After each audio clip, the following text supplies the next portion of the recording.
Welcome back to AM Northwest. Take a tasty journey along the Tuscan coast without ever leaving home.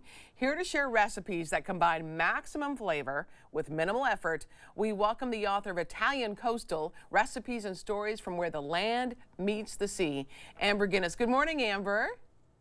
Morning, Helen. Thank you so much for having me. I love being come to Oregon without leaving my home. It's great.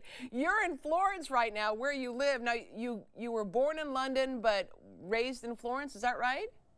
Yeah, I was raised actually in the countryside, about an hour and a half south of Florence, in a home that my parents found and renovated. It was a ruin.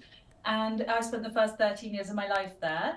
And then when my parents realized I couldn't read or write in English, they sent me to school in England.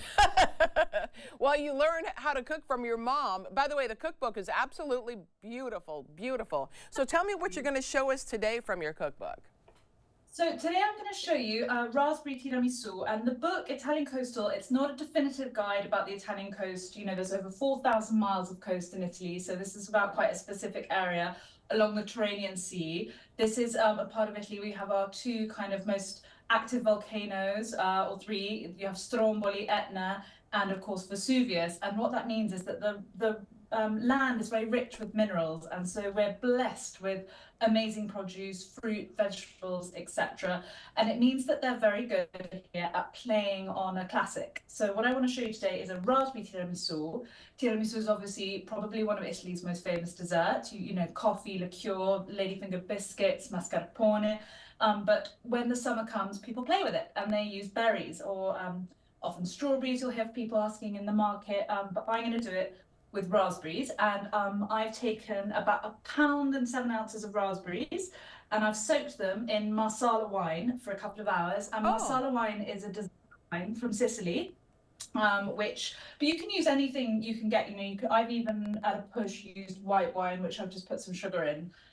You know, you just want something kind of light and a little bit boozy for this. You know, in a normal tiramisu, it'd be kind of coffee liqueur. Today we're using, just straight up dessert wine. And I've soaked this with some lemon juice and a tablespoon of sugar. I've then separated it. So we've got this lovely ruby red juices. That's the wine and the raspberry juice kind of all amalgamated, which is why you do it a little bit before. And then we have mascarpone, which is a kind of Italian cream cheese, very delicious and a key component of tiramisu. Then I have 4 eggs, which I've separated, and just so that you're not all here for hours on end before you start your day, I've whisked the egg yolks with the mascarpone to make this kind of heavy, delicious, unctuous, creamy mixture. Hang on 1 second. So you've mixed the egg yolks, not the egg whites. So it's the egg whites that you, or? So I was going to say separately, I've whisked the egg whites. Oh, wow. And so basically, what's quite interesting is counterintuitively, if you've ever made meringues, you're constantly told stiff the egg whites until the peak's stiff, until you can do that funny trick where you can, you know, stick it over and it won't fall. With this, you don't want that. You want to do kind of soft peaks, like so it's white and frothy, but it'll peak and it'll fall over, because if you do it too stiff, the mixture will become super, super dry, and you don't get that kind of unctuous, creamy thing, which is what a really good tiramisu should be all about. So I'm just going to get, because I've left it over here, my spoon, and I'm going to mix in those egg whites with the mascarpone. So that, yes, exactly. You just don't want it to be too meringue, because otherwise you already have the ladyfinger biscuits. So yes, you don't want it to be too stiff. Let me put that down there.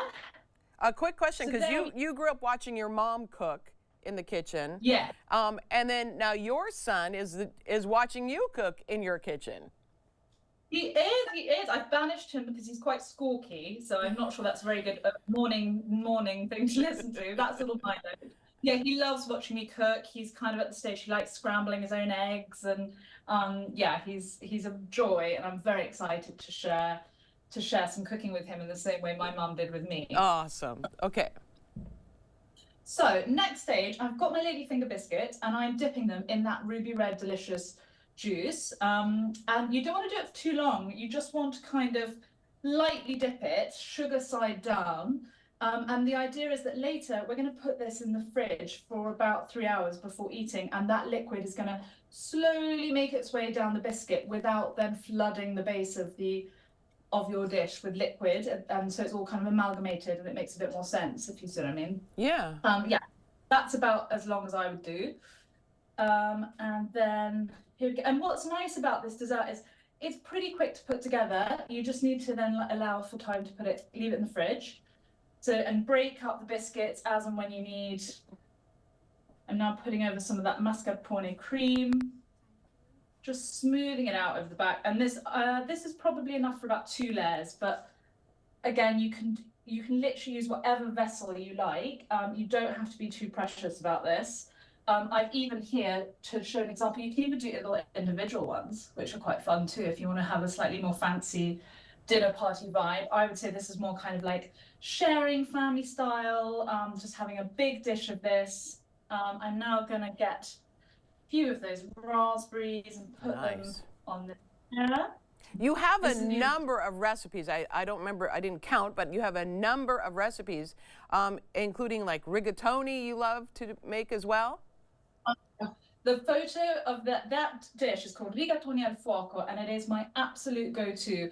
It is so easy. You basically chop up lots of cherry tomatoes, you put them in the oven with, and you mix them with some salt, some olive oil, some chili flakes, put them in the oven for about 10 minutes. Then you add just one whole tub of ricotta on top, put that in the oven for 10 minutes. While that's cooking, you then cook your pasta, and then you mix it all together. And that is a dish that, you know, it's very hands-off, it's very easy, and then you have dinner in 20 minutes, but it's delicious. Love it, love it.